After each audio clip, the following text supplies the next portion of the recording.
l'ordre, s'il vous plaît.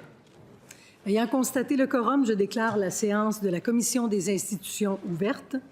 La Commission est réunie afin de procéder à l'étude du volet Conseil exécutif des crédits budgétaires du portefeuille Conseil exécutif pour l'exercice financier 2025-2026. Une enveloppe de 4 heures a été allouée pour l'étude de ces crédits. Monsieur le secrétaire, est-ce qu'il y a des remplacements? Oui, Madame la Présidente. Madame Bourassa Charlevoix-Côte-de-Beaupré est remplacée par Monsieur Poulain-Beau-Sud. Monsieur Morin-Acadie est remplacé par Monsieur Tanguy-Lafontaine. Et Madame Massé-Sainte-Marie-Saint-Jacques est remplacée par Madame Gazal-Mercier. Très bien. Merci. Pour ce qui est du déroulement de la séance, nous allons procéder à une discussion d'ordre général par bloc d'environ 20 minutes, incluant les questions et les réponses. La mise aux voix de ces crédits sera effectuée à la fin du temps qui leur est alloué, soit cet après-midi, vers environ 18 heures. Puisque nous avons débuté nos travaux à 11h32, 11h31, 11h32, et qu'une période d'1h30 doit être consacrée à l'étude de ces crédits cet avant-midi, y a-t-il consentement pour poursuivre nos travaux au-delà de l'heure prévue, soit jusqu'à 13h02? Très bien, merci beaucoup. Alors, nous serons stricts sur le temps aujourd'hui. Lorsque vous me verrez faire ceci, c'est qu'il vous restera 1 minute à votre intervention. Je suis maintenant prête à reconnaître une première intervention de l'opposition officielle pour un premier bloc d'échange.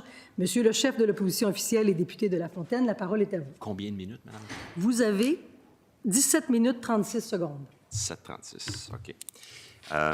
Merci beaucoup, Madame la Présidente, de présider nos travaux. Vous saluer la table, saluer le Premier ministre, les collègues de la banquette ministérielle et celles et ceux qui accompagnent le Premier ministre. Également, saluer les collègues de l'opposition qui sont ici ce matin.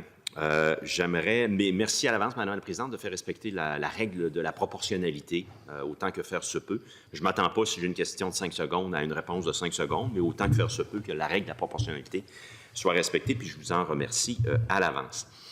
J'aimerais poser au Premier ministre, Madame la Présidente, la question suivante. J'ai une source qui m'informe que le Conseil exécutif national de la CAQ a travaillé sur des modalités visant à organiser, le cas échéant, un congrès à la direction de la CAQ. Est-ce que le Premier ministre confirme cette information-là sur les modalités? Oui. Bonjour, Madame la Présidente. Content d'être ici. Je veux saluer mes collègues députés de la CAQ. Je veux saluer les collègues députés de l'opposition. Et pour répondre directement à la question, c'est la première fois que j'entends parler du fait qu'il y a eu des discussions concernant une course à la chefferie à la CAQ. Je suppose que, comme dans tous les partis, il doit y avoir des règles qui sont fixées, qui sont peut-être révisées, mais c'est la première fois que j'entends dire que récemment, on y a travaillé.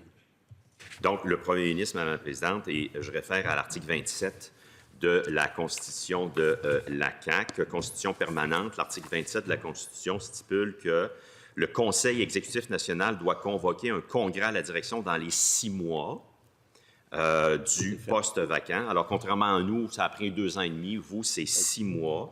Et que la façon de procéder, c'est que le Conseil exécutif national doit prévoir les modalités. Je repose ma question. J'ai une source qui me confirme que le Conseil exécutif national a travaillé sur de telles modalités. Le Premier ministre dit que lui, il n'est pas au courant. Madame la Présidente, je me rappelle qu'il y a eu un vote de confiance où j'avais eu 99 % d'appui. J'ai confirmé depuis longtemps que je vais être candidat aux élections d'octobre 2026. Donc, je pense que je ne suis pas au courant, non. OK. C'est ça ma question, de savoir si vous êtes au courant. Donc, vous êtes sûr à 100 % que vous allez être candidat aux prochaines élections. Vous n'allez rien nous annoncer cet été-là. J'ai absolument rien à annoncer, ni cet été, ni l'été prochain. Je serai candidat aux élections d'octobre 2026. Considérez-vous que... je ne sais pas si ça fait plaisir ou non au chef de l'opposition officielle, mais c'est la situation. Ouais. Considérez-vous que vous méritez un 3e mandat comme Premier ministre? Écoutez, je vais profiter de l'occasion, sans prendre trop de temps, pour rappeler un peu notre bilan de 6 ans, surtout en économie. Le chef de l'opposition officielle, c'est que ma priorité des priorités, c'est l'économie. Bon, on parle souvent de certains placements comme Nordvolt ou Lyon ou d'autres placements qui ont moins bien fonctionné. Je veux juste rappeler au chef de l'opposition officielle que depuis que je suis premier ministre, Investissement Québec a investi 25 milliards de dollars dans des entreprises pour des investissements totaux de 93 milliards. C'est jamais vu. Et évidemment, ce que ça veut dire, c'est qu'il y a des centaines d'investissements qui ont eu du succès. Et quand on regarde la moyenne au bâton, bien, pour la première fois dans l'histoire du Québec, on voit que dans les 6 dernières années, le Québec a mieux fait que l'Ontario et le reste du Canada en économie. On va revenir. Donc, je pense qu'en tout cas, pour ce qui est de l'économie, oui, je suis fier de mon bilan. On va revenir là-dessus, Madame la Présidente, si vous le permettez. Le ministre de la Santé, en décembre 2024, a dit à Tout le monde en parle, « Ce n'est pas dans mon intention de me représenter ». Est-ce que le premier ministre le confirme? Bien, je pense que oui. On a tous entendu que le ministre de la Santé ne serait pas candidat en octobre 2026. Par contre, il a réussi à commencer à mettre en place Santé Québec et on est dans des négociations pas faciles avec les 2 syndicats de médecins et contrairement au gouvernement précédent, ne va pas reculer, ne va pas baisser les bras. C'est nécessaire pour avoir un réseau efficace au Québec. Madame la Présidente, les élections municipales vont s'en venir cet automne. Il y aura des candidats, fort probablement, au sein de votre caucus. Vous vous attendez à combien de députés caquistes qui vont quitter cet automne pour être candidats aux élections municipales? J'ai aucune confirmation ou indication que des candidats de la CAQ seront candidats aux municipales cette année. Donc, vous n'avez aucune indication à l'effet qu'un de vos députés serait candidat à des élections municipales? Non. Aucune discussion là-dessus? Non. Rien. OK. HMR, Madame la Présidente, HMR. Tout ce qui se passe à HMR, on en a parlé encore une fois ce matin en période de questions, là. Ça vous fâche-tu, des fois, Monsieur le Premier ministre, HMR, de voir la décrépitude? Bien, ce qui me fâche, Madame la Présidente, c'est de voir les années, les 15 années de négligence des gouvernements libéraux. Quand on est arrivé, on était pris avec ces 15 années de négligence, avec un rattrapage énorme à faire.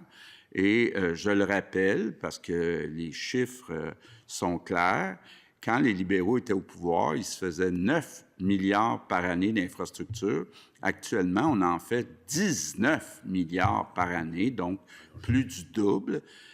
Quand les libéraux étaient là, il y avait 12 hôpitaux qui étaient en rénovation-construction. Actuellement, il y en a 38 établissements de santé qui sont en rénovation ou en construction.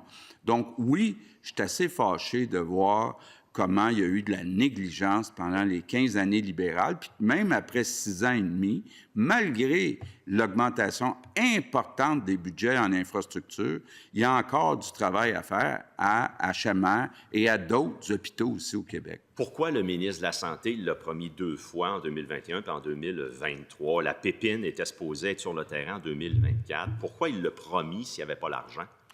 Bon, d'abord, le PQI, le Plan québécois des infrastructures, est sur 10 ans. Actuellement, ce qu'on parle, c'est les travaux qui sont en réalisation pour l'année 2025-2026. Donc, ce qui est annoncé, c'est pour le PQI, donc pour les 10 ans. Maintenant, on ne peut pas tout faire en 2025-2026. Déjà, on est à 19 milliards, qui est le double de ce qui se faisait dans le temps du Parti libéral. Donc, on ne peut pas tout faire dans une année. Vous pouvez même parler du Parti libéral du Québec, c'est votre 7e année. Puis le 15 ans libéral, ça ne pogne plus, ça. Les gens voient que si vous avez déposé votre 7e budget, vous avez promis à HMR 2 fois à 2 reprises. Là, pour vous, pourquoi ce n'est pas une priorité quand on voit la décrépitude de ce qui se passe là? C'est une véritable honte à HMR. Pourquoi vous ne le priorisez pas? Puis encore une fois, ce matin, on sent que le ministre de la Santé, il est tout seul à plaider sa cause. Pourquoi vous ne l'aidez pas? Il dit, je ne peux pas croire qu'on ne trouvera pas de l'argent, ce sont les 15 millions, pour commencer le stationnement Allez-vous l'épauler là-dedans? Alors, y a-t-il des travaux qui vont commencer